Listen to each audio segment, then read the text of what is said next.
The MG Windsor EV has been at the top of the charts ever since it was launched in India back in September 2024. Now today we have a very interesting video for you where we are not talking about any brochure claims or any showroom promises. We are here to talk about a real ownership review. Hello guys, my name is Anand and you're watching The Viral Beans. And today we have a very special guest with us, Mr. Rajat Jain, who's been driving the MG Windsor for the past 1 year and he's driven it for about 13,000 kilometers. Yes, correct. Yeah. Yes? Yes. So how do you feel? 13,000, yeah. 13,000. So how do you feel about the car? Yeah, but it has been impressive actually. So I got the car in February last year. Oh, okay. So it has been more than a year now. Okay. So the drive has been good. So everything has been smooth. Let me first start by asking you, what all cars have you owned before this car? Yeah. So actually we have driven only ICE engine only. Oh, petrol, diesel? Petrol and diesel Okay. also. So we were driving Seltos and Innova. Okay. And so actually I was looking to buy something for my wife actually. Oh. So we were looking for something, smoother, so like some energy efficient also. Okay. And we were looking at some options in EV sector only. So that's why we thought like, let's give it a try. So the main reason for purchasing an EV was because you wanted a cost-efficient car. Yeah. Was that the only reason? Yes, that was one of the reasons. One of the reasons, Yeah. okay. And what all other EVs did you compare this to while buying it? Yeah, so while looking for it, actually we had shortlisted 3 cars. So Nexon EV, Okay. Tata. So we were looking for MG ZS EV also. But actually ZS EV is like around 25 lakhs. So we were looking at around like in a 20 lakh range. But when we took a test drive of MG Windsor EV, so actually we were so impressed by the drive and the comfort of the car. And so like we were like, it was no-brainer. Really, it was a no-brainer. That's great. So which variant did you end up buying finally? It's a top variant only. Okay. Essence. Essence, yes, correct. Okay, correct. but with the smaller battery, you're saying? So actually, because after like 6 months, they have launched a pro version of this actually. Okay. So one regret we have actually, both me and my wife actually, that we could have waited for some more time. Okay. So in pro version, they have a bigger battery. Yes. So just to let you know, this variant, Essence variant, comes with a 38 kilowatt hour battery, which has a claimed range of about 332 kilometers. And the Pro model, which was launched after 6 months, has a 53 kilowatt hour battery. Yes, correct. With a claimed range of about 440 kilometers. Yes, is that right? Yes, that's correct. Okay. So, but you would have definitely waited for that. Yes, because actually, Anand, that is 1.5 lakhs a little extra. Okay. So for that, you're getting ADAS features, like the battery is bigger and power tailgate is there. The interior is the same, but the battery thing is there. So that's why I was like, it would have made a good deal actually. Yeah. Okay. So my main question here is, since you were comparing this to the Nexon EV, what made you buy this over the Nexon EV, considering Nexon EV has been a premier in this category? The Tata Nexon EV is a good car, no doubt. But actually, the comfort and that value for money, that luxury kind of a feeling when you sit inside the car and when you actually drive the car, you actually get it while driving actually. Okay. So that is why. Okay, that's great. Okay, Rajat, let's talk about your usage pattern now. Yeah. How much do you generally drive in the city daily? So for city driving, actually we are driving around 30 to 35 kilometers daily. Yeah. Oh wow. Okay. And do you have any drive on the highways as well? Yes. On a regular basis? On the regular basis, no. But on the weekend or like twice a month or something. Okay. But we have taken the car actually outside for holidays actually a couple of times. Oh, okay. To the hills, To the hills? Yeah. Yes. That's perfect, because then you can answer my question. Yeah. A lot of our viewers have this question as to what sort of range does it give when it's going uphill? Yeah. Because from what we know, from what we've experienced, it takes up a lot of battery when it is going uphill. Yes. So can you tell me more about that? So actually we took a chance. So we went to Mashobra actually, and so actually the uphill thing actually is an issue because the battery was draining quite a lot.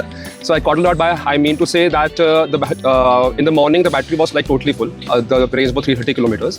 So actually 50% it drained in around, I guess, I would say. How many kilometers you can tell us? So maximum around 250 kilometers was the range. And 250 kilometers. That is actually not bad. Because from what we've known is that the NEV loses about 1% for every 1.5 kilometers. It must have been around 235 to 250. Because you started off with the planes and then you went uphill, right? Correct. Okay, and when you came downhill, what was your experience then? Downhill, because the region braking was working. Correct. And the battery user, because the full charge actually it probably remained full till you came down. Yes, it was around 80%, 78%, like around that. It was okay. When you started at 100%, it still came down to 78%. Yes. So probably because of the air conditioning? Yeah. Yes, correct. Okay, great. So let me ask you now the most important question.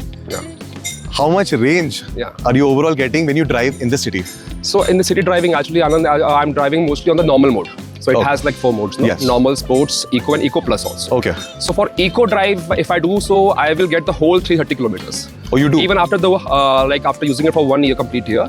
You're getting the claimed range. Yes, but that is the first on our channel, guys. Yeah, but actually, I mostly drive on the normal because the drive is much more smoother and gives the kind of a feeling of that EV like instant punch is there. Okay. So for normal, I'm getting around 290, 288 kilometers. So you're saying on eco mode, you generally get the full claimed range of about 330. Yes. And on normal mode, you get 290. Yes. And what about highways now? If you're not going uphill, if you're just driving highways, then what is the sort of... So one more highway trip we did is for Rishikesh. So Rishikesh is of course a hilly area, but most of the drive was like on the flat. Yes. So during that because of the speed, the high speed, and because of the AC usage, so the battery was around, the range which we got was around 280, 275, 280 range. Yeah. Okay.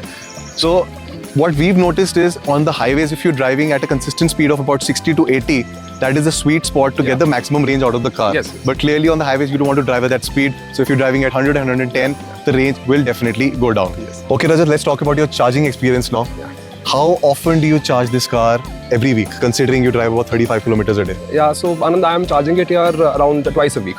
Twice a week? Twice a week, yeah. That's quite convenient. It's quite, because the home charging is there. The home charging makes it very convenient. Yeah. Okay.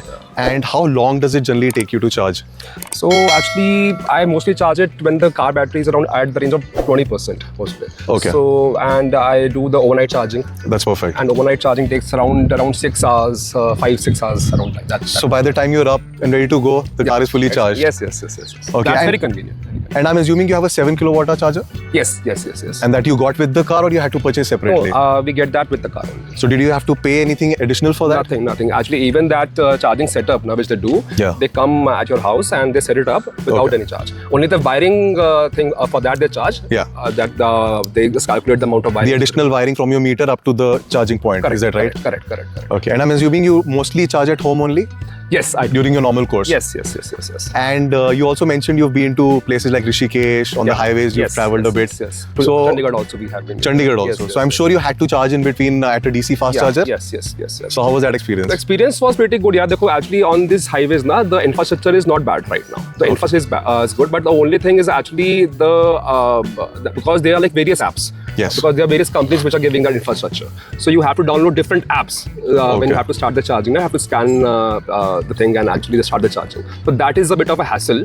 But the charging experience in itself, like the fast charging experience at various dhabas or restaurants, because they are at very strategic locations actually. So that is quite convenient. So is it safe to say that it was a hassle to download all those apps and get to know how to charge for the first couple of times? Yes. Then it became easier, or do you still feel that hassle? Yeah, actually, because the thing is, there's like Jio, Adani, Static, like different companies. Too many companies. Yes. So actually, you have to download the apps of those specific companies. Like you have to check, because actually on the app it shows that where is the nearest charger available. Right? Correct. That is quite convenient. Everything, if it is in use or available, everything is there in the app. But now in perspective of like which charger is available and which is nearby. Yes. So for that I have to download different apps. A couple of apps more. Yeah. So just to let you know, on mostly every EV charging app, you get to know whether the charger gun is available for you right now or not. Okay, let's talk about your cost of ownership now. Yeah. Let me first start by asking you, what was your cost per kilometer when you were driving your Seltos? And was it a petrol or diesel? It was a petrol. Okay.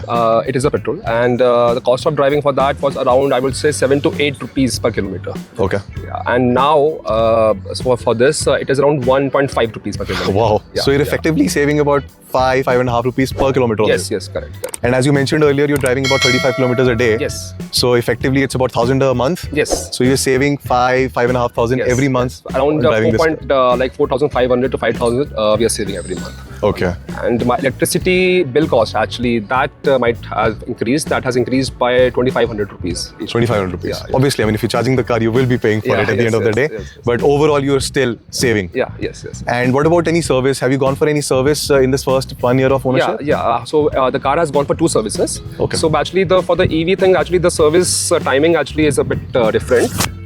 So actually, there haven't been any maintenance cost. There haven't been any issues with the car, like as such, that because there's no engine, so there are not any moving parts. Yeah. So that thing is sorted.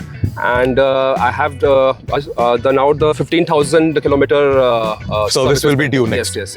Okay, so even the eventual services will not cost you as much as a petrol diesel car, I'm assuming, and you must have done that research also before buying the car. Yes. Okay, Rajat, so now that we're inside the car, please tell me, what do you like the most about the car now? Yeah, actually, the one thing actually which I was really impressed actually, like by the interior of the car is, if you can see that it's very like it's very classy. Okay. Simplistic, like the tech features are really amazing. The screen size, after using the Seltos, I was really impressed by the screen size. And but some people actually complained about it because of the screen size and everything, but I love it. Personally, I You love like it. the fact that all the features are in the screen? Because it takes some time to get adjusted, but you do get adjusted. It's like, it's a matter of 1 week, hardly. Yes, there are many people who actually prefer hard physical buttons over everything being in the screen, but clearly we have one satisfied customer. Yeah. And anything else that you liked about the car? Yes, apart from that instant torque which you get here. That is, I guess, because after the ICE engine, after the petrol engine, so when I started using EV, that kind of torque, that initial that acceleration, that punch you get, that is amazing. So just to let you know, this this variant of the car produces about 134 horses and 200 Newton meters of torque, and it's a front wheel drive. Anything else? Yeah, that is one thing actually. Yeah, one like small things actually, now which you see while entering, while you are just coming near the car, like there are no physical buttons to switch on the car, to switch off the car also. Yes. There is no start stop button. There's no start stop button. Yeah. Okay. So actually, as I'm just like reaching the car, as I'm nearby, the car automatically switches on. Okay. If I just move away from the car, it switches off. Switches off. So that is like very small thing, but it's like feels very good actually. Okay. Use it, so. Feels new. Yeah, feels new. Yeah. Yes, Okay. Yeah, that is. And what about considering the fact that you've been driving this for 1 year, have you noticed any drop in the battery or range? Drop in the battery, no. Yeah. I was like very happily surprised. One of the thing, when you asked that question, that which thing I liked, that is also a thing that there was no drop. Okay. Like, no significant drop, I will say. Because on the highways and on the mountains, hilly regions, that it might have, but that is normal. That is normal. That is normal, absolutely normal. And Rajat, what do you not like about this car? A couple of things, yeah. One thing is that suspension is not that great actually. Suspension is an issue in the city because of the Gurgaon roads and everything. It's not that great. You think it's a little hard? It's on the harder side? Yeah, it's a bit on the harder side. That's right. Okay. And also like during the summers, because the cabin gets heated up pretty quickly. Because the glasses, the design is pretty nice, but the glasses are quite big. Because the glass area is a lot. Yes, and I guess that the UV protection of the glasses is not that great. Okay. So that's why the cabin gets very heated up very quickly. So it's a good thing you have a sunshade on your sunroof at least. Yes. That must be a saving Yeah, grace. that is a saving factor, but that is an issue. It gets heated up a lot. So Rajat, who do you think should buy an EV? According to me, the person actually who have that facility of home charging, that where the home charging can be installed, they should get the person who has more of a city driving rather than the highway driving. That person should go for it, because actually it makes more sense to save some cost on the fuel, and also it's the comfort of driving. Yes. So because the highway driving, right now the infrastructure is getting better, but not at par. But do you think it is okay for someone to be buying their first car to be an EV? So for first car, if that person is only doing the city driving here, okay, because it should be, I guess, it should be your second car or third car. It should be, because looking at the future, yes, it should be a second or third car. But first car, maybe that person who is only doing city driving. Yeah. So finally, Rajat, after 1 year and 13,000 kilometers, do you think your car is worth it? Yeah, it's not because I have owned it, but I have zero, I have complaints, I have told you, but not those they are not such big complaints that I would be writing it off. Okay. So I have been impressed with the car. One regret, I would say, that I have that we could have waited for the Pro version to come out. So because actually it would have given us a better battery. At 1.5 lakhs is the higher, you pay extra, and you get something extra out of it. So is it safe to say that now if you had to buy another EV, would you still go in for the MG Windsor?